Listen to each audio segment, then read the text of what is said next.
Hello everyone, আসছিল রোববার। আর রোববারের সারা দিনটি আমি তোমাদের সঙ্গে শেয়ার করব।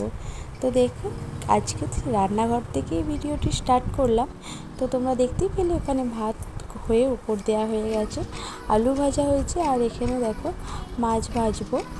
পুঁই শাকের ঘন্ট হবে, সেই জন্য মাছের মাথা ভাজবো, আর চিকেনের আলুগুলোকে ভেজে তুলে রাখা রয়েছে।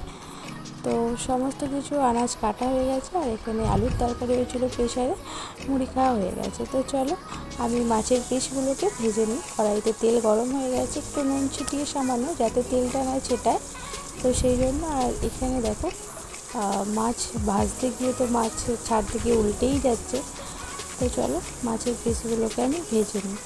আর মাছের সাধারণত মাছ ভাজি আমরা ননস্টিকে, তো যেহেতু পুরোটাতে তেল থাকে, আর এখানে এই কড়াইটাতে মাছ ভাজা সেভাবে যায় না, কারণ কড়াইয়ের নিচেতেই তেল পড়ে থাকে মাছগুলো, সেই জন্য কড়াইতে লেগে যায়। তোমরা লাস্টে দেখবে কড়াইতে মাছগুলো লেগে গিয়েছিলো, যেহেতু সব জায়গায় তেল পাইনি। তো দেখতেই পাচ্ছ। আর অনেকটা তেল দিলে কি হয়, চারটে মাছ অনেকটা তেল দিলে তেলটাতে ওয়েস্ট হয়, তেলটাকে আবার অন্য জায়গায় তেলটাকে তুলে রাখতে হয়। তো সেই জন্য। আর যেহেতু এতেই আজকে সমস্ত রান্নাটা হবে, তাই আর ননস্টিকের কড়াইটা রান্না করলাম না। তো তারপর দেখো মাছগুলোকে ভেজে তুলে রেখে একটু পাঁচফোড়ন আর লঙ্কা ফোড়ন দিয়ে এখানে পুঁই শাকের সমস্ত আনাজগুলোকে ভেজে নেব। আর ভাজতে আমি আজকে পুঁই শাকটা করবো না, কিন্তু আমি মাছগুলোকে ভেজে আনাজগুলোকে ভাজতে দিলাম। তারপরে আমার মা করবে পুঁই শাকটাকে, কারণ আমি ঠিক পুঁই শাকটা করিনি, তো পারবো না হয়তো। শিখলে সবই পারা যায়, আর যেহেতু মা আছে তো মাই করুক। তো তারপর দেখো এখানে লবণ আর হলুদ দিয়ে পুঁই শাকের আনাজগুলোকে ভেজে নেবো। আর এখানে মা শাকগুলোকে হালকা ভাপিয়ে নেবে, যেহেতু নতুন শাক তো হালসিটে হতে পারে, তো সেই জন্য একটু ভাপিয়ে নেবে। তো ওখানে মা পুঁই শাকটা করতে থাকুক, ততক্ষণে আমি চিকেনের সমস্ত কিছু জোগাড়জাতটা করে নেব। তাই এখানে বসে গেছি কাটাকুটি করতে। টমেটো, ক্যাপসিকাম, পেঁয়াজ, রসুন, আদা, কাঁচা লঙ্কা, যা যা হয় সমস্ত কিছুই আমি এখানে কাটাকাটি করে নেব। তো দেখতেই পাচ্ছ এখানে টমেটো, ক্যাপসিকাম, কাঁচা লঙ্কা 4টে চিড়ে রেখেছি। এখানে রসুন, পেঁয়াজ আর আদাটাকে কেটে একবারে মিক্সিতে জারে দিয়ে দিয়েছি পেস্ট করার জন্য। তো আমি সমস্ত কিছু এখানে রেডি, তো আমার কমপ্লিট। তো তারপরে এখানে দেখো মাংস এনেছিল 1.5 কিলো মতো। তো অতটা মাংস রান্না করব না, তাই ছেলেদের একটুখানি আলাদা করে তারপরে বড় মাংসের পিসগুলোকে আজকে রান্না করব, আর একটুখানি মাংস তুলে রেখে দেবো, পরে একদিন কিছু না কিছু করে ফেলবো। তো তারপরে দেখো এখানে আজকে চিকেনটা রান্না করেছিল বড়বাবু, দেখতেই পাচ্ছ। তেল গরম করে ফোড়ন দিয়ে পেঁয়াজগুলোকে কড়াইয়ের মধ্যে দিয়ে দিয়েছে। আর আজকে যেহেতু রোববার, অন্য দিন যে আমার সকাল সকাল রান্না হয়ে যায় আমাদের, যেহেতু বড়বাবু সকালবেলা ডিউটি যায়, আজকে বেলায় রান্না হয়। আর একটু রান্না করতে সমস্ত কিছু ছেলেদের খুঁটিনাটি ছেলেদেরকে দেখে স্নান খাওয়া সব কিছু করতে করতে দেরি হয়ে যায়, তাই সমস্ত কিছু জোগাড়জাত করে দিয়ে ও বললো আমি মাংসটা করছি, তুমি ছেলেকে খাওয়াবে যাও। তো তারপরে ছেলেদের মাছ ভাজাটা যেটা ভেজেছিলাম আর কি, ওটাকে ছাড়িয়ে এখানে দেখো মাকে দিয়ে এলাম ছেলেগুলোকে খাওয়ানোর জন্য। দেখো এখানে ওরা মাছ ভাজা খাচ্ছে। খেলতে খেলতে খাওয়া যায় বলো, এইদিক ওইদিক ছুটছে আর খাচ্ছে।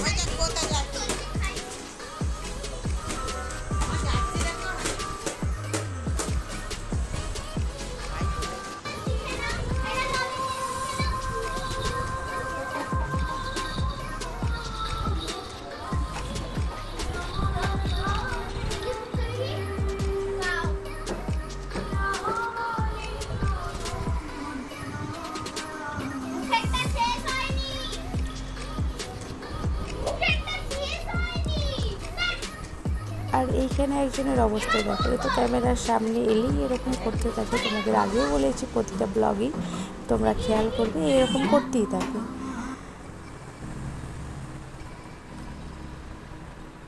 দেখো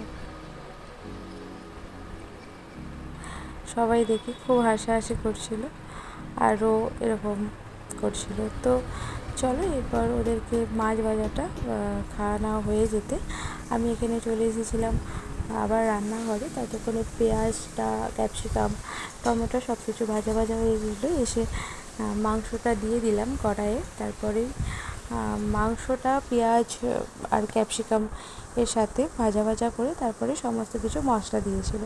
আর মাংসটা দেখো অলমোস্ট রেডি হয়ে গেছে। মাংসর কালারটা খুব সুন্দর হয়েছিল আর খুব টেস্টি হয়েছিল। তাই ততক্ষণে আমি ছেলেদের খাবার বসিয়ে দিয়েছিলাম। এখানে চিকেন আর সমস্ত কিছু আনাজ দিয়ে, কুমড়ো, গাজর, আলু, বিনস সমস্ত কিছু ডাল চাল একসাথে দিয়ে আর ছেলেদের খাবারটা রেডি করছিলাম।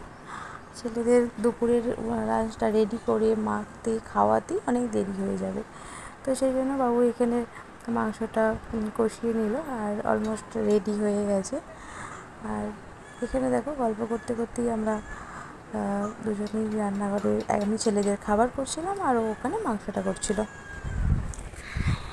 তো চলো, এখানে গরম জল বসিয়ে দিয়েছিল, মাংসতে লাস্টে জল দিয়ে ঢাকা চাপা দিয়ে রেখে দেবে, তারপর ধনেপাতা গরম মশলা দিয়ে নামিয়ে নেওয়া হবে। তো দেখো আমি ছেলেদের খাবারের সিটি এবার করতে দিয়ে দিয়েছি। আর দেখো এখানে বেসিনের অবস্থা দেখো, যা যা কিছু রান্না হচ্ছে সব কিছু জমিয়ে রাখছে। আমি হলে সব কিছু ধুয়ে ধুয়ে রেখে দিই, আর উনি তো যা যা নোংরা করছে তাই বেসিনে জড়ো করে রেখে দিচ্ছে। তো তারপরে দেখো এখানে আমাদের রান্না কমপ্লিট। ভাত, পুঁইশাকের ঘন্ট, মাছের মাথা দিয়ে আলু ভাজা আর একটুখানি চাটনি হয়েছিল, চাটনি। তারপরে বাবু এনেছিল দই আর দইয়ের সাথে এনেছিল আইসক্রিম। তো দেখো মাটির ভাঁড়ের দই জাস্ট অসাধারণ ছিল দইটা খেতে, পুরো একদম ক্ষীর। তো চলো, এটা একটা আইসক্রিম এনেছিল রাবড়ি, কোনোদিনও খাইনি, ফার্স্ট টাইম ট্রাই করব। এর আগের দিন একটা আইসক্রিম এনেছিল বাক্সের ভিতরে, এটা আবার কাগজের। তো চলো, ছেলেদের খাবার দেখো রেডি হয়ে গেছে। এখানে ছেলেগুলোকে আমি খাইয়ে দেবো।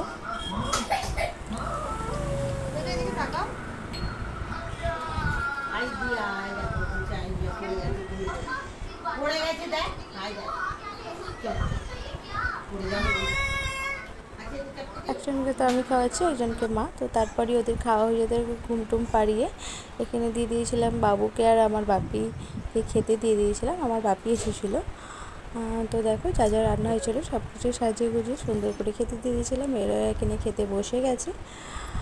আর ওদের খাওয়া দাওয়ার পরেই আমি আর আমার মা খেয়েছিলাম। তারপরেই গুছিয়ে টুচিয়ে নিয়ে বিকালবেলা দেখো যে আইসক্রিমটা তোমাদেরকে দেখালাম, সেই আইসক্রিমটাই কিছুক্ষণ আগে বার করে রেখেছিলাম, কারণ কিছুক্ষণ আগে বারান্না করে রাখলে প্রচণ্ড ঠান্ডা হয়ে থাকে। যেহেতু আমি আমার তোজোকে দেবো, তাই জন্য একটুখানি বার করে নর্মাল টেম্পারেচারে নিয়ে এসেছিলাম। আর যেহেতু বার করে রেখেছিলাম তাই একটু গলে গলে গিয়েছিলো, তার কোনো অসুবিধা নেই, খুব একটা ঠান্ডা ছিল না। তো দেখো এখানে আইসক্রিমটাকে কেটে নিয়েছিলাম। আর আইসক্রিমটা আমি ভেবেছিলাম ভিতরে কোনো পেপার টেপার থাকবে, কিন্তু না, সম্পূর্ণটাই কাগজের ভিতরেই ছিল। তো এখানে দেখো তোদের জন্য আইসক্রিম নিয়ে নিয়েছিলাম আর ওদেরকে এনে দিয়েছিলাম। ওরা তো খুব মজা করে খাচ্ছিলো। আর আইসক্রিমটা যেহেতু একটু আগে ফ্রিজ থেকে বের করে রেখেছিলাম তাই একটু গলে গিয়েছিলো। আর ওরা তো চামচে করে সেভাবে তুলে খেতে পারে না। তো দেখো তুলছিল আর গোটা গায়ে, হাতে, মুখে সব জায়গায় মাখামাখি করছিল, বিছানার চাদরে ফেলছিল, নিজেদের গায়ে, জামায়। তো যাই হোক, ওরা এভাবেই খেতে থাকছিলো আর খুব মজা করেই খাচ্ছিলো। আর বড়রা তো ওর পাপাকে সবসময় বলে আইসক্রিম আনবে, আইসক্রিম আনবে। তো দেখো গায়ে পড়েছিল, সেটাকেই চেটে চেটে খাচ্ছিল। তো তারপরে ওদেরকে জামা কাপড় মুছিয়ে দেবো আর কি,